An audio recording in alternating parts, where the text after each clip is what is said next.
Ang pagtutuli ay tanda ng kasunduan. 17 Kabanata. Nang 99 na taong gulang si Abram, nagpakita sa kanya ang Panginoon at sinabi, "Ako ang Diyos na makapangyarihan. Palagi kang maging matapat sa akin at mamuhay ng matuwid. Tutuparin ko ang kasunduan ko sa iyo. Pararamihin ko ang mga lahi mo." Nang marinig ito ni Abram, nagpatira pa siya bilang paggalang sa Diyos. Sinabi ng Diyos sa kanya, "Saganang akin, ito ang kasunduan ko sa iyo. Magiging ama ka ng maraming bansa. Mula ngayon, hindi na Abram ang itatawag sa iyo, kundi Abraham, dahil gagawin kitang ama ng maraming bansa. Pararamihin ko ang mga lahi mo, at magtatayo sila ng mga bansa, at ang iba sa kanila ay magiging hari. Tutuparin ko ang kasunduan ko sa iyo, at sa mga lahi mo sa susunod mo pang mga henerasyon, na patuloy akong magiging Diyos ninyo. Ang kasunduang ito ay magpapatuloy magpakailanman. Mga dayuhan lamang kayo ngayon sa lupain ng Kanaan, pero ibibigay ko ang buong lupain ito sa iyo at sa mga lahi mo. Magiging inyo na ito magpakailanman, at patuloy akong magiging Diyos ninyo." Sinabi pa niya kay Abraham, "Ingatan mo ang kasunduan nating ito, at ganoon din ang dapat gawin ng mga lahi mo sa susunod pang mga henerasyon. At tungkol sa kasunduang ito, dapat ninyong tuliin ang lahat ng lalaki. Ito ang magiging palatandaan ng kasunduan ko sa inyo. Mula ngayon hanggang sa susunod pang mga henerasyon, ang lahat ng lalaking ipapanganak ay dapat tuliin pagsapit ng 8 araw mula ng isilang ito. Tuliin din ninyo ang mga aliping lalaki na isinilang sa tahanan ninyo, at pati ang mga aliping binili ninyo sa mga taga-ibang lugar.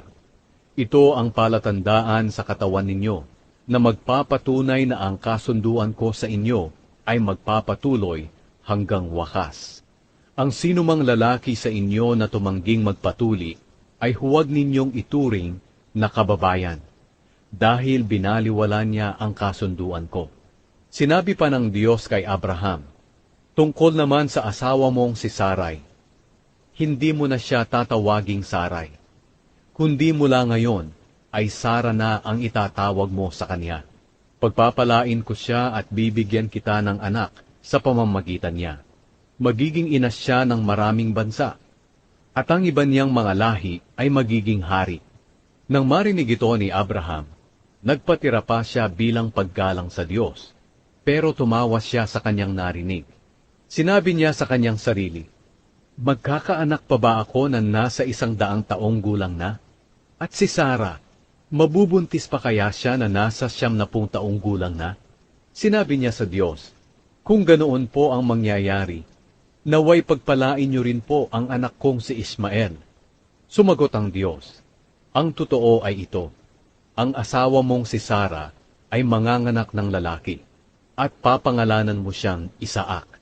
Sa kanya ko ipagpapatuloy ang kasunduan ko sa iyo, at magpapatuloy ang kasunduang ito sa mga lahi niya magpakailanman.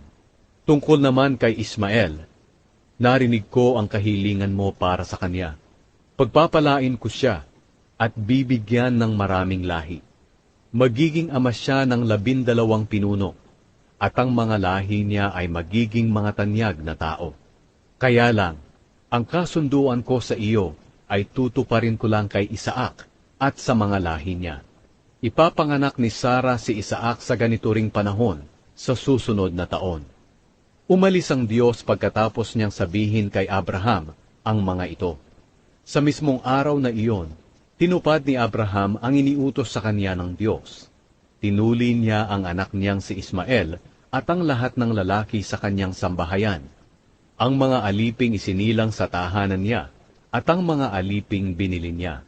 Si Abraham ay 99 na taong gulang nang tuliin siya, at si Ismael naman ay 13 taong gulang na. Sa mismong araw na iyon na nag-utos ang Diyos na ang lahat ng lalaki ay dapat tuliin, nagpatuli si Abraham at si Ismael, pati ang lahat ng alipin ni Abraham na isinilang sa sambahayan niya, at ang mga alipin na binili niya sa mga taga-ibang lugar.